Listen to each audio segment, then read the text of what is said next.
got a chopper spraying money. Girls on their knees, but it ain't praying for me. I'm hostile taking honeys. Couldn't take them all cause I'm out chasing money. The birds come when the eggs hatch. I told them I'm not for the taking. They waited and now it's looking like a death match. Hi, what up, y'all?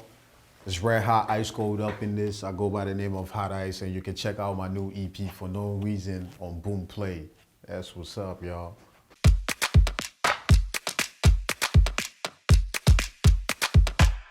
I fell in love with hip hop as a kid.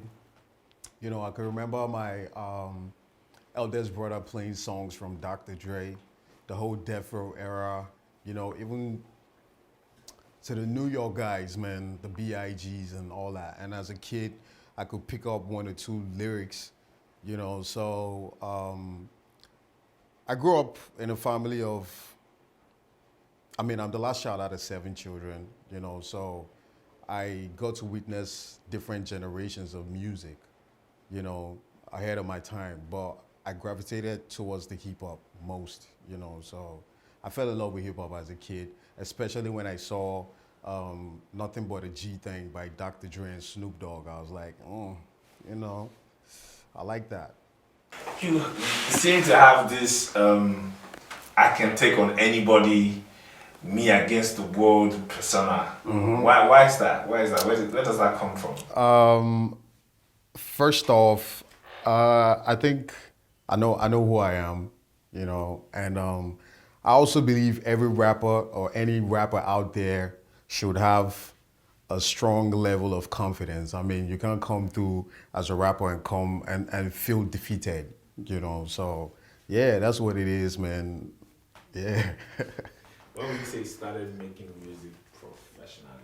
I started making music professionally. I'm not gonna say when I entered the studio professionally first. I started making music professionally 2015, 2014, 2015. Yeah. What's the song that you released and you know it really brought a lot of attention to you? What's that song? I have a couple of songs that brought attention from 10 o'clock to VGC. Okay, the very first one. Okay, you mean like sub-mainstream attention? Yeah. I would say 10 o'clock in VGC. 10 o'clock in VGC, straight up rap, no hook, and people loved it. The video was a smash. It was produced by Emino, premiered on mainstream television. You know, it was 10 o'clock in VGC. Yeah, and then we Don't Do That Over Here. That was a smash. Game on the lockdown, now what the pretty ladies wanna say what's up now. And then your album dropped, Red Hot Ice Cold. Mm-hmm. That was a celebrated project. Yeah, thank you. How long did you work on that? Red Hot Ice Cold went through different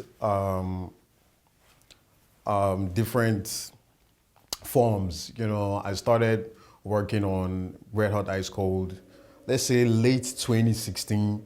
You know, it was sounding somehow. I changed it, I trashed down one, and I started again.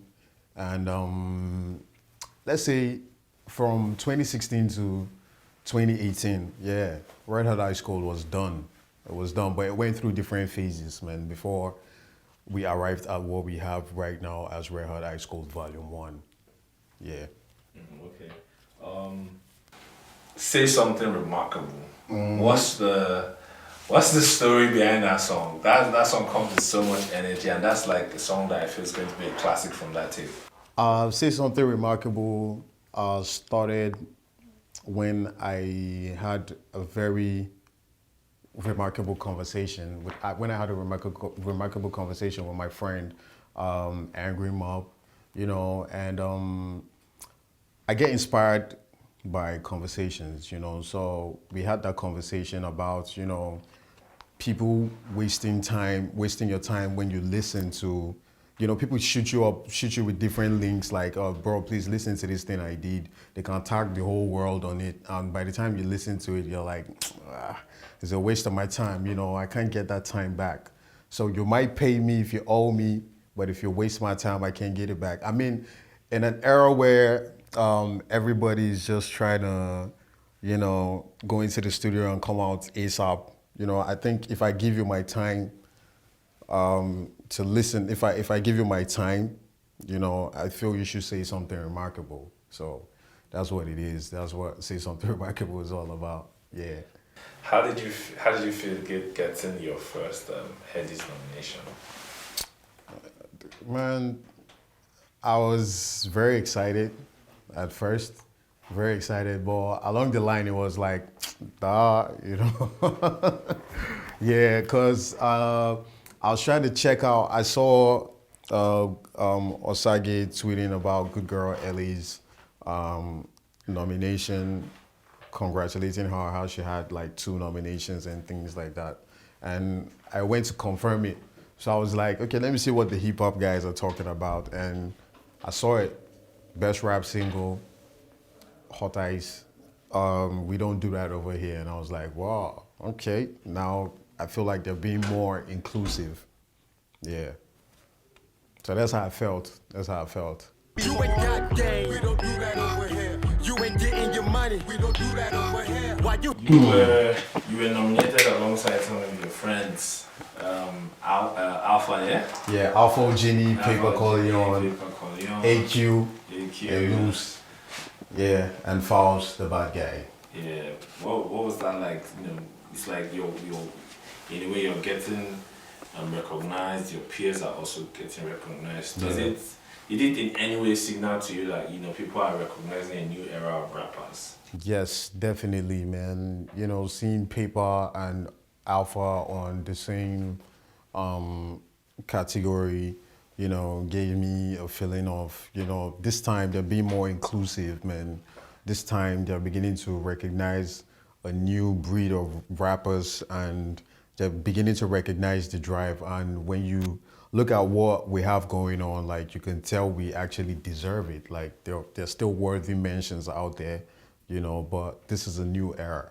Yeah, and yeah. Interesting. You dropped a new tape for no reason this year.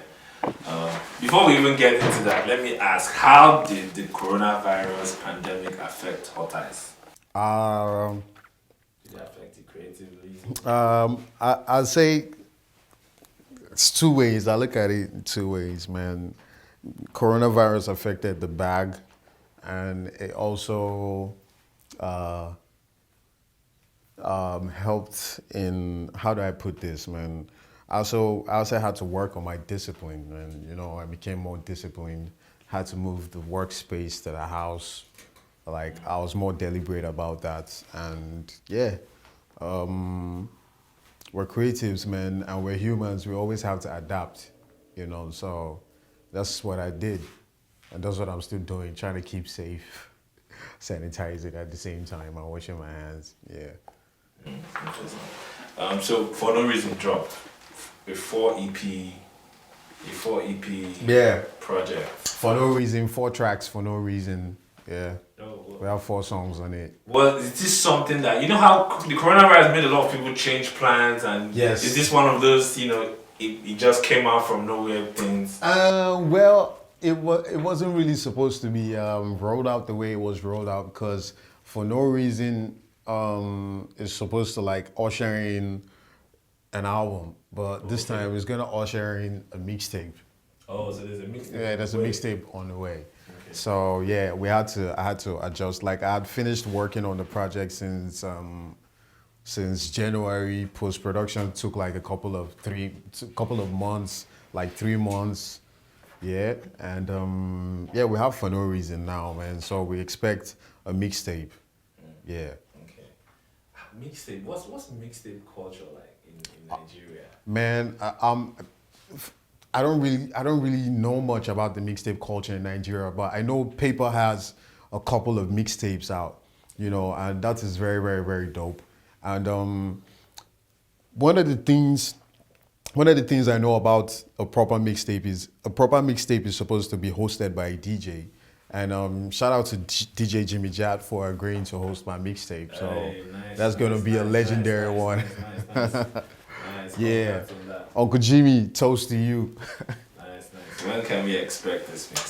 Soon, man. Very, very soon. Very, very soon. Cause I'm like, I just want to finesse it, man. Yeah, for putting it out. So very soon, in no time, it's gonna drop. Yeah. What do you think about the general state of hip hop culture in Nigeria? I think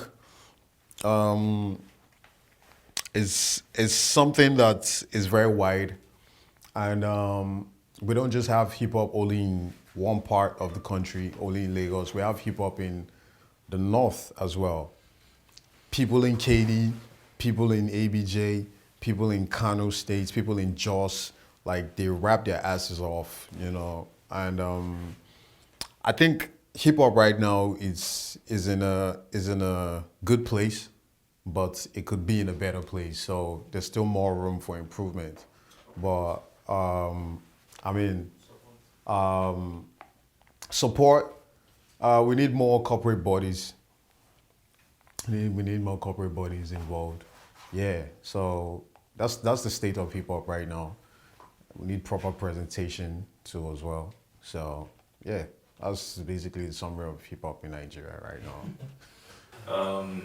So I think we're at the place where we're seeing the rap as a whole evolving. So we've got, you know, trappers, we've got the purists, we've got people that blend, the rap singing guys. What do you think about all that, all this evolution going on? There's some people that are of the opinion that it should really stick to the purists. Don't really be a fanatic of anything. I mean, hip hop is a genre with so many sub-genres. I mean, and right from time, it's been evolving. It's been an evolving genre. I mean, from what it used to be in the golden era to what happened in the UK with the garage and grime and things and blending the Afro into the rap. So, I mean, it's all hip hop. You can sing and rap. You can rap, pass your message across how you want to pass it, but just say something remarkable, man. Yeah. Let's say something remarkable. At the end of the day.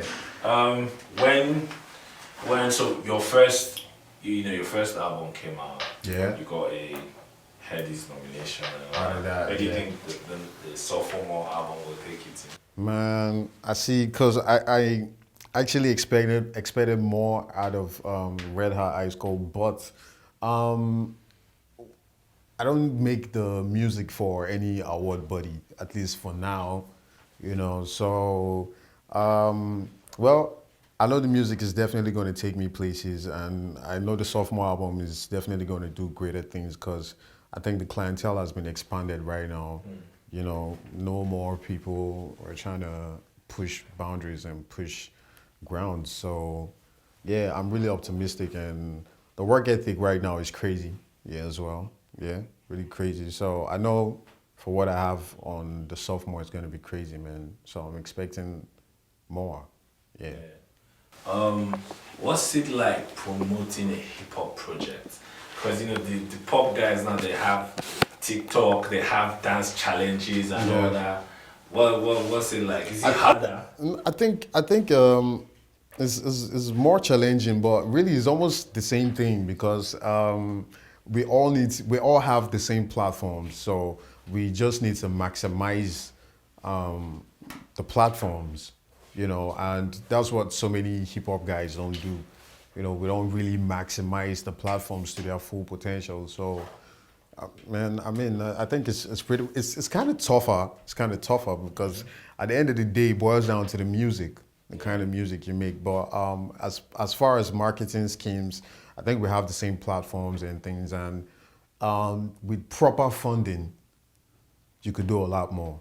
Yeah. So, and hip hop don't really get funded the most. So, yeah, that's where the tricky part comes in. Yeah. Have you ever gotten to a point, and this is our last question, have you ever gotten to a point where you're like, I'm quitting this music shit, I'm not doing it again? Have you ever gotten to that point? Nah, man. Nah. I think when it gets to, nah, man. Nah. Not yet, man. Not yet, man. Nah, not yet. Hopefully that never happens. Hopefully that never happens, man.